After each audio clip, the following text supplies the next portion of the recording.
Am I the a-hole for not giving my cousin my emergency fund? I'm 24 female. I'm a bit paranoid when it comes to money. I didn't grow up in poverty, but times are tough and the idea of living paycheck to paycheck makes me uncomfortable. It's important to mention that now I have a stable, good-paying job, but I struggled a lot during college, since my parents weren't able to save enough for my college fund. So I worked awful jobs and I was constantly exhausted during those years. I still ended up in some debt and I want to be free of it ASAP. It's also important to mention that I come from a pretty religious family. When I landed this job, I decided to start an emergency fund. I put aside a few $100s every month so in case anything happens, I get sick, lose my job, etc., I will not end up in more debt or even worse. The only people that know about it are my sister and I, who also plans to start her own emergency fund after she graduates and lands a good job. I 100% trust my sister, so I think my aunt or someone else overheard us talking about it. Now the issue is, my cousin's 22 male girlfriend, 22 female, is pregnant, and they decided to keep it even though they know damn well they can't afford it. None of them has a stable job, inheritance, or anything. A few days ago, he came to ask me to give him my emergency fund, since he is having an emergency. I was speechless. I asked him what he was talking about, even though I knew, but I couldn't believe someone can have this audacity. He told me he knew I have savings and he desperately needs them. He didn't even mention giving the money back. I told him those are my savings for when I am having an emergency, but he pulled the family helps family card. I still said no. While I understand they are in a difficult situation, I still think it's not fair that I am asked to pay for his mistakes. I told him they should think more about what they are going to do in the future and how they are going to support this child if none of them has a stable income. And even if I give them my savings, those money are enough for only a few months. For me, for a family of 3, even less. I did not mention termination, adoption, or anything, just that they are irresponsible for having a kid when none of them is financially stable. He eventually left me alone, but started to tell the rest of the family that I told him to get rid of the baby, which is not true at all. My parents and my sister are on my side, but the rest of the family started harassing us and calling me a godless witch. So am I the a-hole for keeping my savings? Now for the top comments. Not the a-hole. His lack of planning is not your emergency. This story is also a good example of how letting other people tell your story usually works against you. For the members of your family that you care about, I would reach out to them and clear up any misconceptions. Obviously, the people calling you godless are probably not people you want around. You could even say that you meant adoption. I'm religious, and I don't know of anyone that has a problem with giving up a baby for adoption. Not the a-hole. In my opinion, it doesn't matter who would tell the story. What they'll hear is cousin needs financial help and Opie didn't help him even though she has the money to do it. Respectfully, that is just not true. It always matters who tells the story first. That is just propaganda 101. You have probably heard the phrase, let's get out ahead of this. In TV shows, it often is used to portray a government or corporation saying they should own up to impropriety before a news organization breaks the news. They do this because it is better for them to spin it in a way that is beneficial, before someone else breaks the same story but includes tiny details that spin the story in a negative way. If his family think you are so awful, why aren't they handing over their own cash? I don't know if anyone else besides my parents has any savings, and I don't want to bring this up because I'm afraid I may give them another reason to harass me. Then go no contact with them. I would anyway, because I think you're looking at 18 years worth of demands for money here. And babysitting requests because I can see that happening too. Opie not the a-hole. I'm a bit surprised that your pretty religious family didn't give your cousin an earful for getting his girlfriend pregnant, since they are not married yet. If he couldn't afford a kid, then he should have kept it in his pants. It is your money, not his. Family help family is fine, but what he is asking is for you to support him financially. And if he gets his hand out, he'll be back because he got a good paying job. Thank you. They actually were a bit upset with him for getting her pregnant before marriage, and I suspect this is why he lied about me suggesting an abortion. He tried to give them another person to judge. If this was the case, it worked 100%. Next story. Am I the a-hole for telling my sister to admit she was a crappy mom? I'm 45, Sarah's 51, Tom's 55, and Rose is 26. My sister Sarah is married to Tom and they have a daughter Rose. A few weeks ago, Rose and Tom got into an accident. They were carpooling to an event, and Sarah was going to go later after work. Thankfully, they're both recovering now, but Rose was significantly worse off than Tom. Sarah got the news and she called me from the hospital. I was there a few hours after Sarah and they wouldn't let me inside to see them. But Sarah came out and told me the updates on Tom. She hadn't been to see Rose yet, but she said she got her updates from the nurses. I stayed overnight at a hospital. Sarah was with Tom the entire time, and she'd come out occasionally. I'd ask her if she wanted to go to Rose, but she kept crying and saying that she was worried about Tom. So I let it go. Tom was cleared to go home 2 days later, but Rose was in for almost a week, and I was allowed to see her later. Her partner was out of state for work, but he came back and was allowed in as well. During all this, Sarah didn't physically go to see Rose once while Tom was still in, and only went after he went home. So 2 days later, Rose told me that she was hurt her mom didn't come to see her earlier. A couple of days ago, Sarah called me saying she went over to Rose's apartment, but she and her partner were acting very cold towards her, and she's also been ignoring Sarah's calls and texts. I told her that she pretty much neglected Rose at hospital and hurt her feelings. Sarah said she got Rose's updates and Tom needed her a lot more. I said that Rose's situation was a lot worse, but Sarah said that she was just trying to do her best and Rose is an adult and can push through. I got tired of her excuses. So I told her to just admit that she was a crappy mom to Rose, and she's lucky they let her into the apartment at all. Sarah got upset, said I was enabling Rose's behavior. I haven't talked to her since then, but was I the a-hole for saying that? Not the a-hole. I cannot wrap my head around the fact that her daughter was in hospital for a whole week and she didn't visit her once. It makes me wonder what Rose's childhood was like. I edited the post a bit for clarity, but Sarah did go to see Rose after Tom went home, so 2 days later. The first couple of days were especially bad for Rose, and she said that she was upset Sarah didn't come to see her once then. Well, that's marginally better, but still, who has an injured child and ignores them for 2 days? If I were Tom, I'd be pissed my wife never visited our daughter for 2 days even though she was in the same hospital. Sarah's lucky daughter didn't go full no contact after revealing her true colors. Not the a-hole. Something's not right with your sister. Using your sister's logic, Tom is an adult and can push through for a few hours a day so she can go check in their daughter. Not the a-hole. Makes me wonder what kind of a person you need to be to do such a thing. And if Tom was conscious at a time, didn't he ask about their daughter at all? If it were my parents, my dad would insist on my mom staying with me or my sister. I don't get some parents these days. Doesn't your child's well-being come first? Sure, your partner is important too, but if your child is significantly worse, at least split the time between them. No matter if they're 3 or 30, that's your kid. You're supposed to care.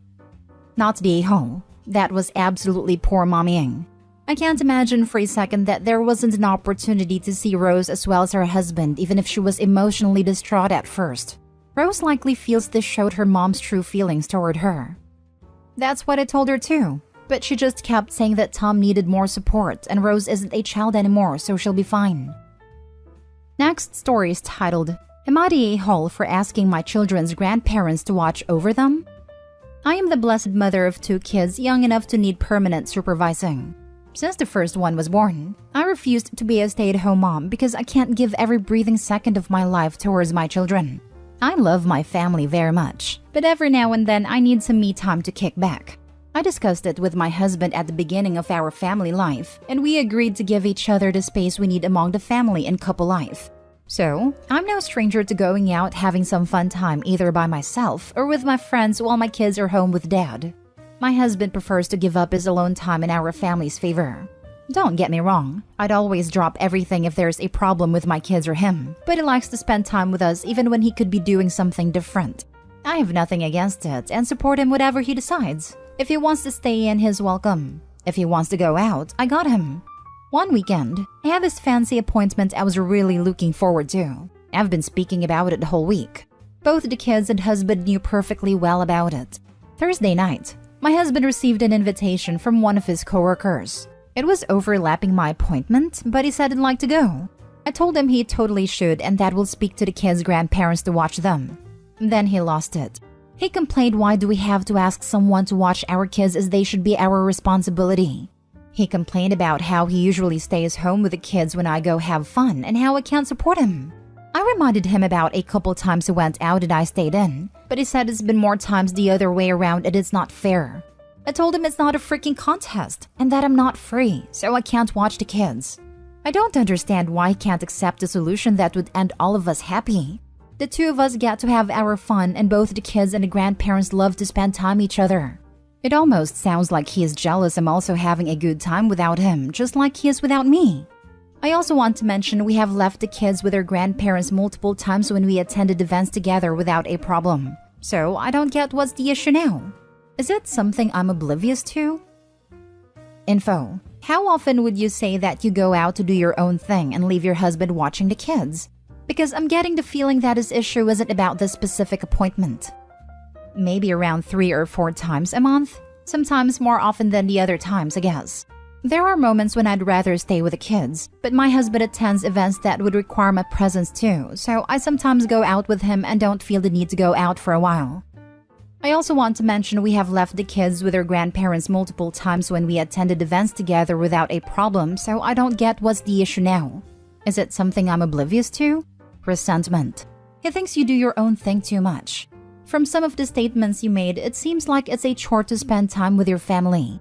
Being there if they really need it? Is it the same as choosing and enjoying being with your family you created? The whole, hey, I support his decision to spend time with the kids when he doesn't have to, is weird, right? Like she can't understand why he'd pick that instead of going out constantly, like she does. Opie could be a great parent. However, her language and the vibe the post gives off to me makes it seem like she wants to be anywhere else but home with her family, unless she has to be. It honestly feels like her husband wanted kids and she didn't, and that this was the compromise. Except the husband had no idea what he was asking for when he asked for it and is pissed off that Opie's sticking to the agreement. How many times has Reddit seen this in reverse and called the dad who didn't want the kids a deadbeat for it? Last story is titled, Am I the a-hole for not getting rid of my dog from my dog-phobic stepdaughter? My husband and I have a modern Brady Bunch with my 2 kids, his daughter and our child together. My 2 are early elementary school. Our child together is a year old and his daughter is 15. His daughter only comes around in the summer, and due to things, this is her first summer visit since her father and I got together in 2020. She's a very good kid, gets good grades. The only issue is that his daughter has a deep fear and disgust around one thing and one thing only: dogs. I was told that there was a general culture against dogs where she was raised. But that culture intensified when there was a tragedy a few years ago involving dogs and some neighborhood children. My husband's daughter saw the entire thing, and it stuck with her. I have a 6-year-old golden retriever who my kids and I love dearly. I was worried that it could be a problem, but my husband told me it wasn't a problem because it wasn't the same kind of dog, and she could be polite about it. It lasted about 4 hours. The day she landed, we came home from dinner and then suddenly hear screaming coming from upstairs. It sounded like an emergency, so we rushed in. And it was because a few dog hairs had gotten on her clothes from Augie walking around the room. She spent hours freaking out over it. She ran everything she got through the wash 3 full times, using an entire container of OxiClean in the process, and deep cleaned the entire room. We obviously did everything possible to prevent Augie from going near her room after that and always kept the door closed, but it only got worse from there. She refused to sit on the living room furniture because it was dirty, obsessively vacuumed anywhere he could have been until I hit a vacuum, and jumped back and screamed anytime that he could have gotten near her. It was very clear that something not good was going to happen if they continued living together. So we found an Airbnb down the street solely for her and split time there. It was incredibly expensive, but it worked for the summer and allowed for some normal visit time. We absolutely cannot afford to do that again for 3 more summers. My husband now wants to get rid of the dog because he thinks it's unfair to his daughter to be kicked out of her home anyway, even if we did have the money. But I will not get rid of Augie. He's part of the family. I love him, and the children that are all here more than her love and are bonded to him. It's not fair to them to get rid of him for a part-time child. We've been arguing about this for days now, and now his mom and his ex-wife are involved because of how this affects his daughter. They're all saying I don't love his daughter and I'm playing favorites. I don't think I am. Not the a-hole. Keep your sweet pup and insist on therapy for the kid. Living life scared of dogs is no way to live. Edited to add, this kid doesn't even live with you. She's just a visitor. You do more harm to the children who do live with you and are bonded to Augie if you rehomed him.